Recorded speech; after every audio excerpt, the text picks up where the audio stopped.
ಅರ್ಜುನ ಇಂದಿನ ಭಾರತದಲ್ಲಿ ನೆಲೆಗೊಂಡಿರುವ ಕುರು ಸಾಮ್ರಾಜ್ಯದ ಪ್ರಾಚೀನ ರಾಜಕುಮಾರ. ಅವರು ಹಿಂದೂ ಮಹಾಕಾವ್ಯ ಮಹಾಭಾರತದ ಮುಖ್ಯ ಪಾತ್ರಧಾರಿಗಳಲ್ಲಿ ಒಬ್ಬರು. ಅವರು ಕುರು ವಂಶದ 5 ಪಾಂಡವ ಸಹೋದರರಲ್ಲಿ ಮೂರನೆಯವರು. ಮಹಾಭಾರತ ಯುದ್ಧದಲ್ಲಿ, ಕುರುಕ್ಷೇತ್ರ ಯುದ್ಧದಲ್ಲಿ ಪಾಂಡವರ ಕಡೆಯಿಂದ ಅರ್ಜುನ ಪ್ರಮುಖ ಯೋಧನಾಗಿದ್ದನು. ಯುದ್ಧದ ಆರಂಭದ ಮೊದಲು, ಅವನ ಗುರು ಕೃಷ್ಣನು ಅವನ ನೈತಿಕ ಇಕ್ಕಟ್ಟುಗಳನ್ನು ನಿವಾರಿಸಲು ಭಗವದ್ಗೀತೆಯ ಪರಮೋಚ್ಚ ಜ್ಞಾನವನ್ನು ನೀಡಿದನು. ಮಹಾಕಾವ್ಯದಲ್ಲಿ, ಅರ್ಜುನನು ಕೃಷ್ಣನ ಹತ್ತಿರದ ಸ್ನೇಹಿತ ಮತ್ತು ಒಡನಾಡಿ. ಅರ್ಜುನನು ಕುರು ರಾಜ ಪಾಂಡುವಿನ ಪತ್ನಿ ಕುಂತಿ ಮತ್ತು ಪಾಂಡುವಿನ ಶಾಪದಿಂದಾಗಿ ಅವನಿಗೆ ತಂದೆಯಾದ ಇಂದ್ರದೇವರು. ಮಹಾಭಾರತದಲ್ಲಿ, ಅರ್ಜುನನು ಚಿಕ್ಕ ವಯಸ್ಸಿನಿಂದಲೇ ನುರಿತ ಬಿಲ್ಲುಗಾರನಾಗಿ, ತನ್ನ ಬೋಧಕನಾದ ದ್ರೋಣನ ಒಲವನ್ನು ಗಳಿಸುವ ವಿದ್ಯಾರ್ಥಿಯಾಗಿ, ಕರ್ಣನ ಪ್ರತಿಸ್ಪರ್ಧಿಯಾಗಿ, ಕೌರವರ ಪ್ರಾಥಮಿಕ ವಿರೋಧಿಯಾಗಿ ಮತ್ತು ದ್ರೌಪದಿಯ ನಿಶ್ಚಿತಾರ್ಥವಾಗಿ ಚಿತ್ರಿಸಲಾಗಿದೆ. ಪಾಂಡವರ ಸಾಮಾನ್ಯ ಪತ್ನಿ. ಅರ್ಜುನನು 2 ಬಾರಿ ದೇಶಭ್ರಷ್ಟನಾಗುತ್ತಾನೆ, ಮೊದಲು ತನ್ನ ಸಹೋದರರೊಂದಿಗೆ ಒಪ್ಪಂದವನ್ನು ಮುರಿದುಕೊಂಡಿದ್ದಕ್ಕಾಗಿ ಮತ್ತು ಮತ್ತೆ ತನ್ನ ಹಿರಿಯ ಸಹೋದರನು ಜೂಜಾಟದಲ್ಲಿ ಸಿಂಹಾಸನವನ್ನು ಕಸಿದುಕೊಳ್ಳಲು ಮೋಸಗೊಳಿಸಿದ ನಂತರ ಅವನ ಸಹೋದರರೊಂದಿಗೆ. ತನ್ನ ಮೊದಲ ವನವಾಸದ ಸಮಯದಲ್ಲಿ, ಅರ್ಜುನನು ಉಲೂಪಿ, ಚಿತ್ರಾಂಗದೆ ಮತ್ತು ಸುಭದ್ರೆಯನ್ನು ಮದುವೆಯಾದನು. ಅವನ 4 ಹೆಂಡತಿಯರಿಂದ, ಅರ್ಜುನನಿಗೆ 4 ಗಂಡು ಮಕ್ಕಳಿದ್ದರು, ಪ್ರತಿ ಹೆಂಡತಿಯಿಂದ ಒಬ್ಬರು, ಶ್ರುತಕರ್ಮ, ಐರಾವಣ, ಬಭ್ರುವಾಹನ ಮತ್ತು ಅಭಿಮನ್ಯು. ತನ್ನ 2ನೇ ವನವಾಸದ ಸಮಯದಲ್ಲಿ, ಅರ್ಜುನನು ಅನೇಕ ಆಕಾಶ ಶಸ್ತ್ರಾಸ್ತ್ರಗಳನ್ನು ಗಳಿಸಿದನು. ಅರ್ಜುನನು ಯೋಧನಾಗಿದ್ದಲ್ಲದೆ, ಸಂಗೀತ ಮತ್ತು ನೃತ್ಯದಲ್ಲಿ ಕೌಶಲ್ಯವನ್ನು ಹೊಂದಿದ್ದನು. ಮಹಾಕಾವ್ಯದ ಕೊನೆಯಲ್ಲಿ ಪಾಂಡವರು, ದ್ರೌಪದಿಯ ಜೊತೆಗೂಡಿ ಹಿಮಾಲಯಕ್ಕೆ ನಿವೃತ್ತಿ ಹೊಂದುತ್ತಾರೆ, ಅಲ್ಲಿ ಎಲ್ಲರೂ ಸ್ವರ್ಗಕ್ಕೆ ಬರಲು ಸಮಯಕ್ಕೆ ಹೋಗುತ್ತಾರೆ. ಭಾರತೀಯ ಉಪಖಂಡದ ಸಂಸ್ಕೃತ ಮಹಾಕಾವ್ಯಗಳಲ್ಲಿ ಒಂದಾದ ಮಹಾಭಾರತದಲ್ಲಿ ಅರ್ಜುನನ ಕಥೆಯನ್ನು ಹೇಳಲಾಗಿದೆ. ಈ ಕೃತಿಯನ್ನು ಶಾಸ್ತ್ರೀಯ ಸಂಸ್ಕೃತದಲ್ಲಿ ಬರೆಯಲಾಗಿದೆ ಮತ್ತು ಇದು ಅನೇಕ ಶತಮಾನಗಳಿಂದ ಪರಿಷ್ಕರಣೆ, ಸಂಪಾದನೆ ಮತ್ತು ಪ್ರಕ್ಷೇಪಣಗಳ ಸಂಯೋಜಿತ ಕೃತಿಯಾಗಿದೆ. ಪಠ್ಯದ ಉಳಿದಿರುವ ಆವೃತ್ತಿಯಲ್ಲಿ ಹಳೆಯ ಭಾಗಗಳು ಸುಮಾರು 400 BCE ವರೆಗೆ ಇರಬಹುದು. ಮಹಾಭಾರತದ ಹಸ್ತಪ್ರತಿಗಳು ಹಲವಾರು ಆವೃತ್ತಿಗಳಲ್ಲಿ ಅಸ್ತಿತ್ವದಲ್ಲಿವೆ, ಇದರಲ್ಲಿ ಪ್ರಮುಖ ಪಾತ್ರಗಳು ಮತ್ತು ಪ್ರಸಂಗಗಳ ವಿಶಿಷ್ಟತೆಗಳು ಮತ್ತು ವಿವರಗಳು ಬದಲಾಗುತ್ತವೆ, ಆಗಾಗ್ಗೆ ಗಮನಾರ್ಹವಾಗಿವೆ.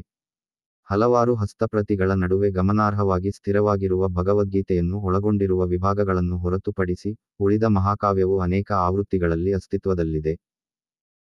ಉತ್ತರ ಮತ್ತು ದಕ್ಷಿಣದ ಮರುಪರಿಶೀಲನೆಗಳ ನಡುವಿನ ವ್ಯತ್ಯಾಸಗಳು ವಿಶೇಷವಾಗಿ ಮಹತ್ವದ್ದಾಗಿವೆ. ದಕ್ಷಿಣದ ಹಸ್ತಪ್ರತಿಗಳು ಹೆಚ್ಚು ಸಮೃದ್ಧ ಮತ್ತು ಉದ್ದವಾಗಿದೆ. ವಿದ್ವಾಂಸರು, ಬಾಂಬೆ ಆವೃತ್ತಿ, ಪೂನಾ ಆವೃತ್ತಿ, ಕಲ್ಕತ್ತಾ ಆವೃತ್ತಿ ಮತ್ತು ಹಸ್ತಪ್ರತಿಗಳ, ದಕ್ಷಿಣ ಭಾರತೀಯ ಆವೃತ್ತಿಗಳ ಅಧ್ಯಯನವನ್ನು ಹೆಚ್ಚಾಗಿ ಅವಲಂಬಿಸಿ ವಿಮರ್ಶಾತ್ಮಕ ಆವೃತ್ತಿಯನ್ನು ನಿರ್ಮಿಸಲು ಪ್ರಯತ್ನಿಸಿದ್ದಾರೆ. ಕ್ಯೋಟೋ ವಿಶ್ವವಿದ್ಯಾಲಯ, ಕೇಂಬ್ರಿಡ್ಜ್ ವಿಶ್ವವಿದ್ಯಾಲಯ ಮತ್ತು ವಿವಿಧ ಭಾರತೀಯ ವಿಶ್ವವಿದ್ಯಾಲಯಗಳಲ್ಲಿ ಸಂರಕ್ಷಿಸಲ್ಪಟ್ಟ ಭಂಡಾರ್ಕರ್ ಓರಿಯೆಂಟಲ್ ರಿಸರ್ಚ್ ಇನ್ಸ್ಟಿಟ್ಯೂಟ್ನಲ್ಲಿ ವಿಷ್ಣು ಸೂಕ್ತಂಕರ್ ನೇತೃತ್ವದ ವಿದ್ವಾಂಸರು ಸಿದ್ಧಪಡಿಸಿದ ಅತ್ಯಂತ ಸ್ವೀಕಾರಾರ್ಹ ಆವೃತ್ತಿಯಾಗಿದೆ. ಜನನ ಮತ್ತು ಆರಂಭಿಕ ಜೀವನ. ಹಿಂದೂ ಧರ್ಮಗ್ರಂಥ ಮಹಾಭಾರತವು ರಾಜಕುಮಾರ ಅರ್ಜುನನನ್ನು ನರನೊಂದಿಗೆ ಮತ್ತು ದೇವತೆ ಕೃಷ್ಣನನ್ನು ನಾರಾಯಣನೊಂದಿಗೆ ಗುರುತಿಸುತ್ತದೆ. ಋಷಿ ನರ ನಾರಾಯಣನ ಪುನರ್ಜನ್ಮ. ಅರ್ಜುನನು ರಾಜವಂಶದ 5 ಪಾಂಡವ ಸಹೋದರರಲ್ಲಿ ಒಬ್ಬನಾಗಿದ್ದನು, ಅವರ ಸಾಮೂಹಿಕ ಹೆಸರು ಅವರ ತಂದೆಯಿಂದ ಬಂದಿದೆ ಮತ್ತು ಚಂದ್ರನ ರಾಜವಂಶದ ಉತ್ತರಾಧಿಕಾರಿ ಪಾಂಡು. ಆದಾಗ್ಯೂ, ಪಾಂಡುವಿಗೆ ಶಾಪವಿತ್ತು, ಅವನು ಮಹಿಳೆಯೊಂದಿಗೆ ಲೈಂಗಿಕ ಸಂಬಂಧವನ್ನು ಹೊಂದಿದ್ದಲ್ಲಿ ಅವನು ಸಾಯುತ್ತಾನೆ ಮತ್ತು ಕುಂತಿಗೆ ಅವಳ ಮೊದಲ ದಿನಗಳಲ್ಲಿ ದೂರ್ವಾಸ ಋಷಿ ನೀಡಿದ ಮಂತ್ರವನ್ನು ಬಳಸಿ ಅವನ ಪುತ್ರರು ಜನಿಸಿದರು. ಅವನ ಹೆಂಡತಿಯರು ಮಾದ್ರಿ ಮತ್ತು ಕುಂತಿ ವಿಭಿನ್ನ ದೇವರುಗಳನ್ನು ಆವಾಹಿಸಿದರು ಮತ್ತು ಮಕ್ಕಳೊಂದಿಗೆ ಆಶೀರ್ವದಿಸಿದರು.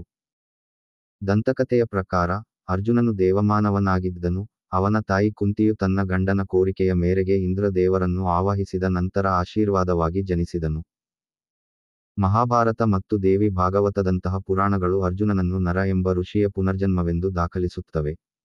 ಧೃತರಾಷ್ಟ್ರನ ಕಿರಿಯ ಸಹೋದರನಾಗಿದ್ದರೂ, ಪಾಂಡು ಅವರ ತಂದೆಯ ನಂತರ ಭರತ ರಾಜನಾದನು. ಏಕೆಂದರೆ ಧೃತರಾಷ್ಟ್ರನು ಕುರುಡನಾಗಿದ್ದನು, ಒಂದು ಅಂಗವೈಕಲ್ಯವು ಅವನ ರಾಜ ಪರಂಪರೆಯ ಹಕ್ಕನ್ನು ಕಳೆದುಕೊಳ್ಳುವಂತೆ ಮಾಡಿತು. ಧೃತರಾಷ್ಟ್ರನು ಕೌರವ ಸಹೋದರರೆಂದು ಕರೆಯಲ್ಪಡುವ 100 ಪುತ್ರರನ್ನು ಪಡೆದನು ಮತ್ತು ಪಾಂಡುವಿನ ಮರಣದ ನಂತರ ಸಿಂಹಾಸನವನ್ನು ಏರಿದನು. ನಂತರ ಪಾಂಡವ ಸಹೋದರರನ್ನು ಅವರ ಸೋದರ ಸಂಬಂಧಿಗಳಾದ ಕೌರವರೊಂದಿಗೆ ಬೆಳೆಸಲಾಯಿತು ಮತ್ತು ಈ ಎಲ್ಲಾ ಹುಡುಗರ ಶಿಕ್ಷಣವನ್ನು ಭೀಷ್ಮನು ನೋಡಿಕೊಳ್ಳುತ್ತಿದ್ದನು.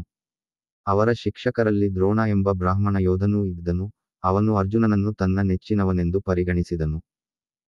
ಸ್ವಾಮಿ ಪರಮೇಶ್ವರಾನಂದರ ಪ್ರಕಾರ, ಅರ್ಜುನನು ದ್ರೋಣನ ಅತ್ಯಂತ ನಿಪುಣ ಶಿಷ್ಯನಾಗಿದ್ದನು.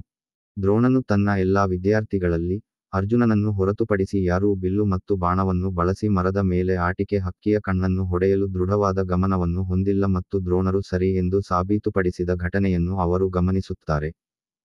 ಅಂತ್ಯ ಚೌಕಾಕಾರದ ಆವರಣ. ರಾಜಕುಮಾರರು ತಮ್ಮ ತರಬೇತಿಯನ್ನು ಪೂರ್ಣಗೊಳಿಸಿದ ನಂತರ ಅರ್ಜುನನು ಪಾಂಚಾಲದ ದೃಪದನನ್ನು ಸೋಲಿಸಿದನು. ಅವನು ರಾಜಕುಮಾರನ ಕೌಶಲ್ಯದಿಂದ ಪ್ರಭಾವಿತನಾದನು, ಅವನ ಪ್ರೀತಿಯ ಶಿಕ್ಷಕ ದ್ರೋಣನಿಗೆ ಗುರುದಕ್ಷಿಣೆಯಾಗಿ. ನಂತರ ದುರ್ಯೋಧನ ಮತ್ತು ಅವನ ತಾಯಿಯ ಚಿಕ್ಕಪ್ಪ ಶಕುನಿಯು ಪಾಂಡವರನ್ನು ಅವರ ತಾಯಿ ಕುಂತಿಯೊಂದಿಗೆ ಜೀವಂತವಾಗಿ ಸುಡಲು ಯೋಜಿಸಿದರು. ಅವರು ವಾರಣಾವತ ಎಂಬ ಹಳ್ಳಿಯಲ್ಲಿ ಲಕ್ನಿಂದ ಅರಮನೆಯನ್ನು ನಿರ್ಮಿಸಿದರು. ಆದಾಗ್ಯೂ ಪಾಂಡವರು ರಹಸ್ಯ ಸುರಂಗದ ಮೂಲಕ ವಿದುರನ ಸಹಾಯದಿಂದ ಲಕ್ಷ್ಯದ ಮನೆಯಿಂದ ತಪ್ಪಿಸಿಕೊಳ್ಳುವಲ್ಲಿ ಯಶಸ್ವಿಯಾದರು. ಭಾಗ 2 ಮುಂದುವರಿಯುತ್ತದೆ.